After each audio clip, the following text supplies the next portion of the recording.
सभी साईं भक्तों को ओम साईं राम। श्री साईं सच्चरित्र हिंदी से आज अध्याय 24। श्री बाबा का हास्य विनोद, चने की लीला, हेमाड पंत, सुदामा की कथा, अरना चिंचड़ीकर और मौसी बाई की कथा, बाबा की भक्त परायणता। प्रारंभ। अगले अध्याय में अमुक अमुक विषयों का वर्णन होगा, ऐसा कहना एक प्रकार का अहंकार ही है। जब तक अहंकार गुरु चरणों में अर्पित न कर दिया जाए तब तक सत्य स्वरूप की प्राप्ति संभव नहीं। यदि हम निराभिमान हो जाएं तो सफलता प्राप्त होना निश्चित ही है। श्री साईं बाबा की भक्ति करने से ऐहिक तथा आध्यात्मिक दोनों पदार्थों की प्राप्ति होती है और हम अपनी मूल प्रकृति में स्थिरता प्राप्त कर शांति और सुख के अधिकारी बन जाते हैं। अतः मुमुक्षुओं को चाहिए कि वे आदर सहित श्री साईं बाबा की लीलाओं का श्रवण कर उनका मनन करें। यदि वे इसी प्रकार अत्यंत प्रयत्न करते रहेंगे तो उन्हें अपने जीवन ध्येय तथा परमानंद की सहज ही प्राप्ति हो जाएगी। प्रायः सभी लोगों को हास्य प्रिय होता है, परंतु स्वयं हास्य का पात्र कोई नहीं बनना चाहता। इस विषय में बाबा की पद्धति भी विचित्र थी। मनोविनोद जब भावपूर्ण होता तो अति मनोरंजक तथा शिक्षाप्रद होता था। इसीलिए भक्तों को यदि स्वयं हास्य का पात्र बनना भी पड़ता था तो उन्हें उसमें कोई आपत्ति न होती थी। श्री हेमाड पंत भी ऐसा एक अपना ही उदाहरण प्रस्तुत करते हैं। चना लीला। शिरडी में बाजार प्रति रविवार को लगता है। निकटवर्ती ग्रामों से लोग आकर वहां रास्तों पर दुकान लगाते और सौदा बेचते हैं। मध्याह्न के समय मस्जिद लोगों से ठसाठस भर जाया करती थी, परंतु इतवार के दिन तो लोगों की इतनी अधिक भीड़ होती कि प्रायः दम ही घुटने लगता था। ऐसे ही एक रविवार के दिन श्री हेमाड पंत बाबा की चरण सेवा कर रहे थे। सामा बाबा के बाईं ओर व वामन राव बाबा के दाहिनी ओर थे। इस अवसर पर श्रीमान बूटी साहेब और काका साहेब दीक्षित भी वहां उपस्थित थे। तब सामा ने हंसकर अण्णा साहेब से कहा कि देखो, तुम्हारे कोट की बाह पर कुछ चने लगे हुए से प्रतीत होते हैं।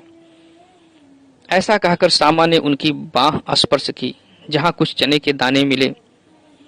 जब हेमाड पंत ने अपनी बाईं कुहनी सीधी की तो चने के कुछ दाने लुढ़क कर नीचे भी गिर पड़े, जो उपस्थित लोगों ने बीन कर उठाए।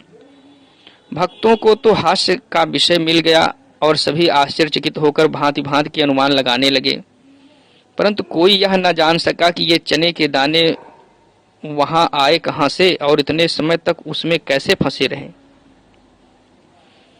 इसका संतोषप्रद उत्तर किसी के पास न था, परंतु इस रहस्य का भेद जानने को हर कोई उत्सुक था। तब बाबा कहने लगे कि इन महाशय अण्णा साहेब को एकांत में खाने की बुरी आदत है। आज बाजार का दिन है और ये चने चबाते हुए ही यहाँ आए हैं।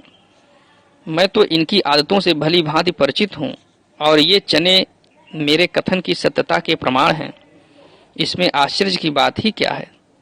हेमाड पंत बोले कि बाबा, मुझे कभी भी एकांत में खाने की आदत नहीं है, फिर इस प्रकार मुझ पर दोषारोपण क्यों करते हैं। अभी तक मैंने शिरडी के बाजार के दर्शन भी नहीं किए तथा आज के दिन तो मैं भूल कर भी बाजार नहीं गया। तब उनके खाने की बात तो दूर है, भोजन के समय भी जो मेरे निकट होते हैं उन्हें उनका उचित भाग दिए बिना मैं कभी भोजन ग्रहण नहीं करता। बाबा, तुम्हारा कथन सत्य है, परंतु जब तुम्हारे समीप ही कोई ना हो तो तुम या हम कर ही क्या सकते हैं। अच्छा बताओ, क्या भोजन करने से पूर्व तुम्हें कभी मेरी स्मृति भी आती है? क्या मैं सदैव तुम्हारे साथ नहीं हूँ? फिर क्या तुम पहले मुझे ही अर्पण कर भोजन क्या करते हो? शिक्षा।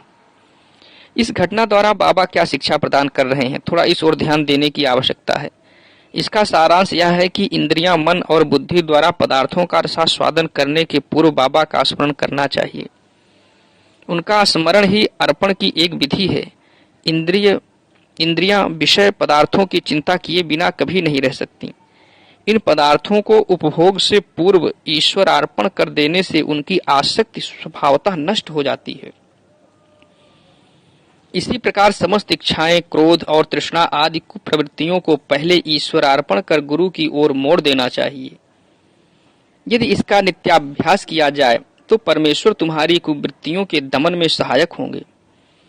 विषय के रसास्वादन के पूर्व वहां बाबा की उपस्थिति का ध्यान अवश्य रखना चाहिए।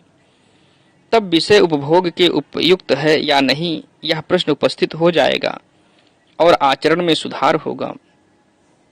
इसके फलस्वरूप गुरु प्रेम में वृद्धि होकर शुद्ध ज्ञान की प्राप्ति होगी।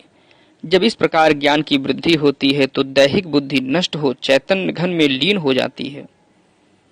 वस्तुतः गुरु और ईश्वर में कोई पृथकत्व तो नहीं है, और जो उन्हें भिन्न समझता है वह तो निरा अज्ञानी है तथा उसे ईश्वर दर्शन होना भी दुर्लभ है। इसलिए समस्त भेदभाव को भूलकर गुरु और ईश्वर को अभिन्न समझना चाहिए। इस प्रकार गुरु सेवा करने से ईश्वर कृपा प्राप्त होना निश्चित ही है, और तभी वे हमारा चित्त शुद्ध कर हमें आत्मानुभूति प्रदान करेंगे। सारांश यह है कि ईश्वर और गुरु को पहले अर्पण किए बिना हमें किसी भी इंद्रिय ग्राह्य विषय का रसास्वादन न करना चाहिए। इस प्रकार अभ्यास करने से भक्ति में उत्तरोत्तर वृद्धि होगी। फिर श्री साईं बाबा की मनोहर सगुण मूर्ति सदैव आंखों के सन्मुख रहेगी, जिससे भक्ति, वैराग्य और मोक्ष की प्राप्ति शीघ्र हो जाएगी। ध्यान प्रगाढ़ होने से क्षुधा और संसार के अस्तित्व की विस्मृति हो जाएगी और सांसारिक विषयों का आकर्षण स्वतः नष्ट होकर चित्त को सुख और शांति प्राप्त होगी। सुदामा की कथा। उपर्युक्त घटना का वर्णन करते करते हेमाड पंत को इस प्रकार की सुदामा की कथा याद आई, जो ऊपर वर्णित नियमों की पुष्टि करती है। श्री कृष्ण अपने ज्येष्ठ भ्राता बलराम तथा अपने एक सहपाठी सुदामा के साथ संदीपनी ऋषि के आश्रम में रहकर विद्याध्ययन किया करते थे। एक बार कृष्ण और बलराम लकड़ियां लाने के लिए वन गए। संदीपनी ऋषि की पत्नी ने सुदामा को भी उसी कार्य के निमित्त वन भेजा तथा तीनों विद्यार्थियों के खाने को कुछ चने भी उन्होंने सुदामा के द्वारा भेजे। जब कृष्ण और सुदामा की भेंट हुई तो कृष्ण ने कहा, दादा मुझे थोड़ा जल दीजिए, प्यास अधिक लग रही है। सुदामा ने कहा, भूखे पेट जल पीना हानिकारक होता है, इसीलिए पहले कुछ देर विश्राम कर लो। सुदामा ने चने के संबंध में ना कोई चर्चा की और ना कृष्ण को उनका भाग ही दिया। कृष्ण थके हुए तो थे ही, इसीलिए सुदामा की गोद में अपना सिर रखते ही वे प्रगाढ़ निद्रा में निमग्न हो गए। तभी सुदामा ने अवसर पाकर चने चबाना प्रारंभ कर दिया। इसी बीच में अचानक कृष्ण पूछ बैठे कि दादा तुम क्या खा रहे हो और यह कड़कड़ की ध्वनि कैसी हो रही है। सुदामा ने उत्तर दिया, यहाँ खाने को है ही क्या, मैं तो शीत से कांप रहा हूँ और इसीलिए मेरे दांत कड़कड़ बज रहे हैं। देखो तो मैं अच्छी तरह से विष्णु सहस्त्र नाम भी उच्चारण नहीं कर पा रहा हूँ। यह सुनकर अंतर्यामी कृष्ण ने कहा कि दादा मैंने अभी स्वप्न में देखा कि एक व्यक्ति दूसरे की वस्तुएं खा रहा है। जब उससे इस विषय में प्रश्न किया गया तो उसने उत्तर दिया कि मैं धूल खा रहा हूँ। तब प्रश्नकर्ता ने कहा, ऐसा ही हो एवमस्तु दादा, यह तो केवल स्वप्न था। मुझे तो ज्ञात है कि तुम मेरे बिना अन्न का दाना भी ग्रहण नहीं करते, परंतु श्रम के वशीभूत होकर मैंने तुमसे ऐसा प्रश्न किया था। यदि सुदामा किंचित मात्र भी कृष्ण की सर्वज्ञता से परिचित होते तो वे इस भांति आचरण कभी न करते। श्री कृष्ण के लंगोटिया मित्र होते हुए भी सुदामा को अपना शेष जीवन दरिद्रता में व्यतीत करना पड़ा, परंतु केवल एक ही मुट्ठी रूखे चावल पोहा, जो उनकी स्त्री सुशीला ने अत्यंत परिश्रम से उपार्जित किए थे, भेंट करने पर श्री कृष्ण बहुत प्रसन्न हो गए और उन्हें उसके बदले में सुवर्ण नगरी प्रदान कर दी। जो दूसरों को दिए बिना एकांत में खाते हैं, उन्हें इस कथा को सदैव स्मरण रखना चाहिए। श्रुति भी इस मत का प्रतिपादन करती है कि प्रथम ईश्वर को ही अर्पण करें तथा उच्चिष्ट हो जाने के उपरांत ही उसे ग्रहण करें। यही शिक्षा बाबा ने हास्य के रूप में दी है। अरडा चिंचड़ी कर और मौसीबाई। अब श्री हेमाड पंत एक दूसरी हास्यपूर्ण कथा का वर्णन करते हैं, जिसमें बाबा ने शांति स्थापन का कार्य किया है। दामोदर घनश्याम बाबरे उपनाम अरडा चिंचड़ी कर बाबा के भक्त थे। वे सरल, दृढ़ और निर्भीक प्रकृति के व्यक्ति थे। वे निडरता पूर्वक स्पष्ट भाषण करते और व्यवहार में सदैव नगद नारायण से थे। यद्यपि व्यवहारिक दृष्टि से वे रूखे और असहिष्णु प्रतीत होते थे, परंतु अंतःकरण से कपटहीन और व्यवहार कुशल थे। इसी कारण बाबा उन्हें विशेष प्रेम करते थे। सभी भक्त अपनी अपनी इच्छानुसार बाबा के अंग अंग को दबा रहे थे। बाबा का हाथ कठड़े पर रखा हुआ था। दूसरी ओर एक वृद्ध विधवा उनकी सेवा कर रही थी, जिनका नाम बेणुबाई कौजलगी था। बाबा उन्हें माँ शब्द से संबोधित करते तथा अन्य लोग उन्हें मौसी बाई कहते थे। वे एक शुद्ध हृदय की वृद्ध महिला थी। वे उस समय दोनों हाथों की अंगुलियां मिलाकर बाबा के शरीर को मसल रही थीं। जब वे बलपूर्वक उनका पेट दबाती तो पेट और पीठ का प्राय एकीकरण हो जाता था। बाबा भी इस दबाव के कारण यहाँ वहां सरक रहे थे। अरुणा दूसरी ओर सेवा में व्यस्त थे। मौसी बाई का सिर हाथों का परिचालन क्रिया के साथ नीचे ऊपर हो रहा था। जब इस प्रकार दोनों सेवा में जुटे थे तो अनायास ही मौसी बाई का मुख अरुणा के अति निकट आ गया। मौसी बाई विनोदी प्रकृति की होने के कारण ताना देकर बोली कि यह अरुणा बहुत बुरा व्यक्ति है और यह मेरा चुंबन करना चाहता है। इसके केस तो पक गए हैं, परंतु मेरा चुंबन करने में इसे तनिक भी लज्जा नहीं आती है। यह सुनकर अरुणा क्रोधित होकर बोले, तुम कहती हो कि मैं एक वृद्ध और बुरा व्यक्ति हूँ? क्या मैं मूर्ख हूँ? तुम खुद ही छेड़खानी करके मुझसे झगड़ा कर रही हो।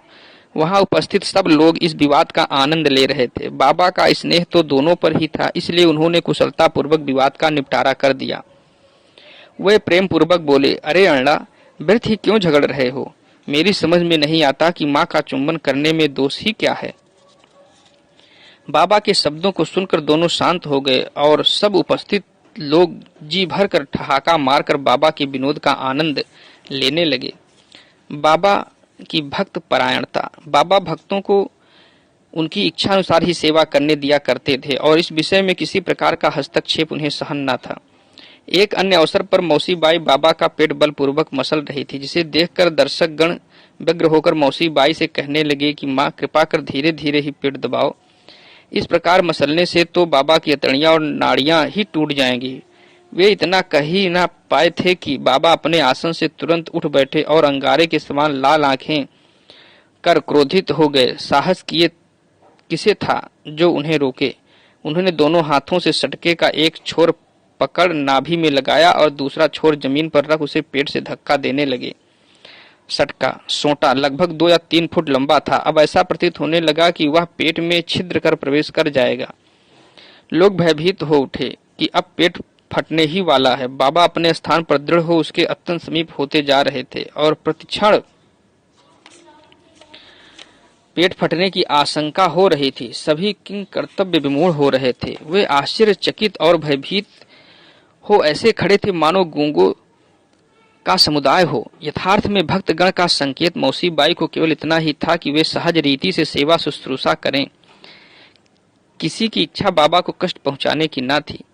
भक्तों ने तो यह कार्य केवल सद्भावना से प्रेरित होकर ही किया था, परंतु बाबा तो अपने कार्य में किसी का हस्तक्षेप कण मात्र भी न होने देना चाहते थे। भक्तों को आश्चर्य हो रहा था कि शुभ भावना से प्रेरित कार्य दुर्गति में परिणत हो गया और वे केवल दर्शक बने रहने के अतिरिक्त कर ही क्या सकते थे। भाग्यवश बाबा का क्रोध शांत हो गया और सटका छोड़ वे पुनः आसन पर विराजमान हो गए। इस घटना से भक्तों ने शिक्षा ग्रहण की कि अब दूसरों के कार्य में कभी भी हस्तक्षेप न करेंगे और सबको उनकी इच्छा अनुसार ही बाबा की सेवा करने देंगे। केवल बाबा ही सेवा का मूल्य आंकने में समर्थ थे। श्री सद्गुरु साईनाथार्पणमस्तु। शुभम भवतु। बोलिए सच्चिदानंद सद्गुरु साईनाथ महाराज की जय। साईं भक्तों, वीडियो देखने के लिए धन्यवाद। आपका दिन शुभ हो।